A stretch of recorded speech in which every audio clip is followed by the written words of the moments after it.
Bonjour bien-aimés dans le Seigneur, c'est avec joie que l'on se retrouve encore sur cette fréquence de Nous Radio et dans un conseil de Dieu pour toi.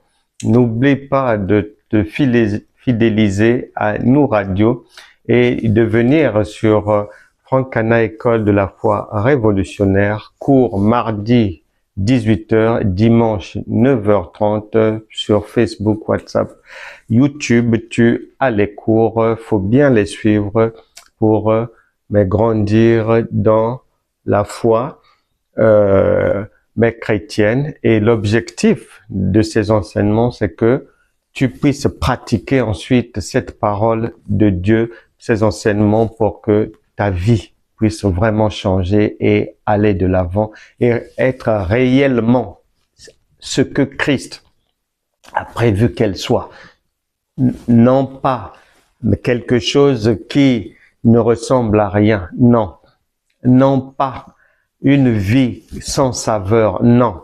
Non pas une vie chrétienne de sacrifice, de larmes, de douleur, alors que la Bible nous enseigne que là où il y a Dieu, c'est la délivrance, c'est le salut, c'est le repos, c'est l'abondance et autres. Même si l'environnement peut être souillé, mais pollué, plein de requins, la Bible déclare « domine au milieu de tes ennemis ». Donc, viens suivre ces enseignements afin d'être outillé et de réellement vivre la gloire de Dieu. Pour aujourd'hui, dans un conseil de Dieu pour toi, le conseil est fondé sur Galates chapitre 6, versets 6 à 7. La Bible déclare, on ne se moque pas de Dieu. Et elle poursuit en disant que chacun moissonnera ce qu'il aura semé.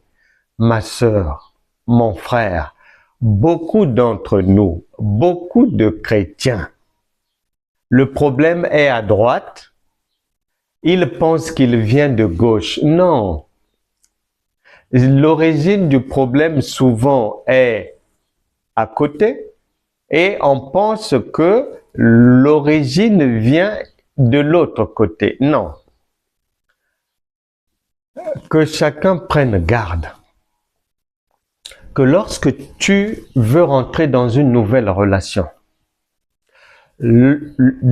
lorsque tu veux avoir un couple sérieux, vivre dans la paix, vivre dans la joie, lorsque tu veux que ta vie soit sans heurts, sans violence, sans soubresaut, sans tempête, eh bien, la première des dispositions que tu dois prendre, c'est de t'arranger à ce que, avant d'entrer dans la nouvelle relation, que tu prennes garde que la relation d'avant ou les relations d'avant, tu n'as pas laissé de casserole là-bas, que tu n'as pas laissé des rancunes, des haines là-bas, que tu n'as pas laissé la trahison, que tes vêtements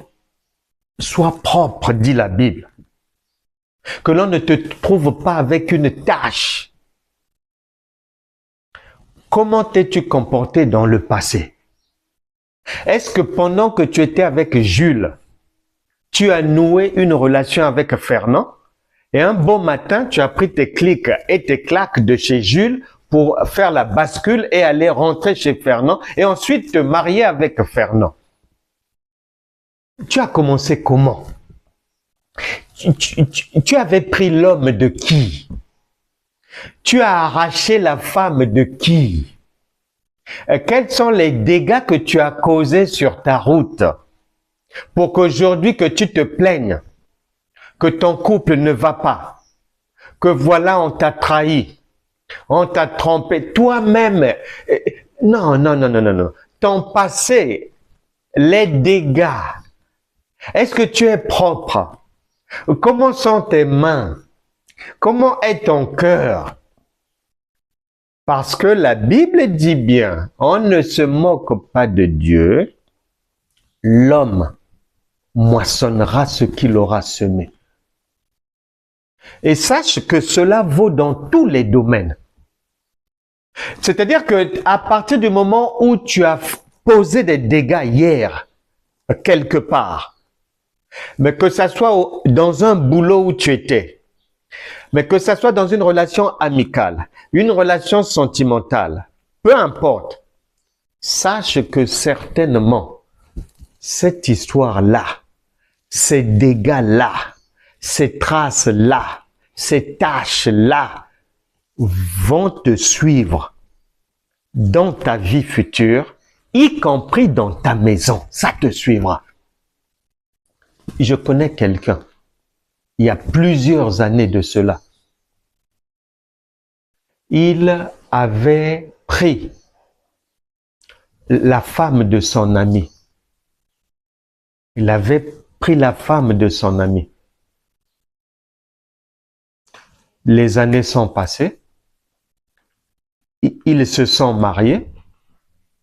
Ils ont même eu des enfants.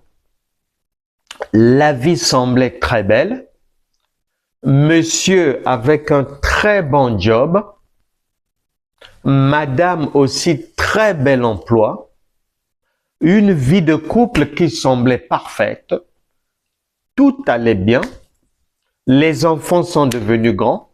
Et les enfants ont même commencé à travailler, à être indépendants et tout.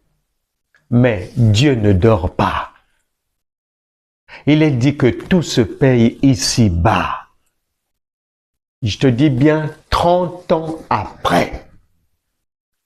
Un jour, un ami l'a appelé parce que l'ami avait pitié de lui. Il l'a appelé. Il lui dit, viens. Et il l'emmène quelque part.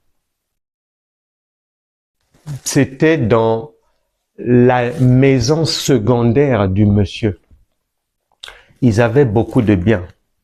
L'ami l'a emmené dans l'une de ses propres maisons. C'est-à-dire une maison que lui-même a équipée. Et ce jour-là, un autre homme était sur son lit avec sa femme après 30 ans. Bien-aimé, il est dit qu'il ne faut jamais louper le début. C'est l'occasion aujourd'hui pour tout un chacun de revisiter sa vie. Parce que il y a de fortes chances que les malheurs qui t'arrivent aujourd'hui, les disputes dans la maison, le feu qui ne s'éteint pas, les mauvaises nouvelles qui s'enchaînent, les maladies, les diabètes, les tensions, hypertension, cancer, toutes sortes de tumeurs et autres, ces choses-là qui t'arrivent, il se pourrait que l'origine soit dans ton passé. Quel mal avais-tu fait? Comment tu avais vécu dans le passé? Aujourd'hui, la Bible déclare en Proverbe chapitre 28 verset 13 que celui qui avoue ses péchés, celui qui demande pardon, il est pardonné et c'est une nouvelle vie qui commence pour lui. Ne commets jamais l'erreur de prendre la femme d'autrui.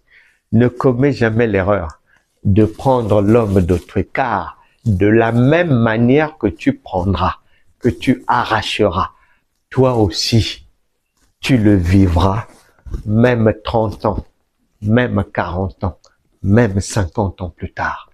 Tu le vivras coûte que coûte. Et tant que tu ne le vivras pas, Dieu ne te rappellera pas, parce que tout se paye ici-bas. Et si tu avais déjà posé ces actes, très simple, tu vas demander pardon. Tu t'arranges à réparer le mal que tu avais fait, que ça soit au travail, que ça soit à un ami, que ça soit dans la famille, que ça soit dans un projet quelconque. Tout mal que tu avais fait, qui a choqué, qui a marqué, qui a blessé quelqu'un, même un enfant, s'il te plaît, répare pour que tu aies la paix, pour que ton couple soit en paix à partir d'aujourd'hui, pour que tes affaires puissent marcher, que tout aille bien pour toi désormais. Et le Saint-Esprit va t'aider à ce que ta vie change à partir d'aujourd'hui. La Bible déclare, Psaume chapitre 95, versets 7 à 8, Hébreux chapitre 3, verset 7, Hébreux chapitre 4, verset 7. Si aujourd'hui, vous entendez sa voix, n'endurcissez pas votre cœur. Je prie maintenant.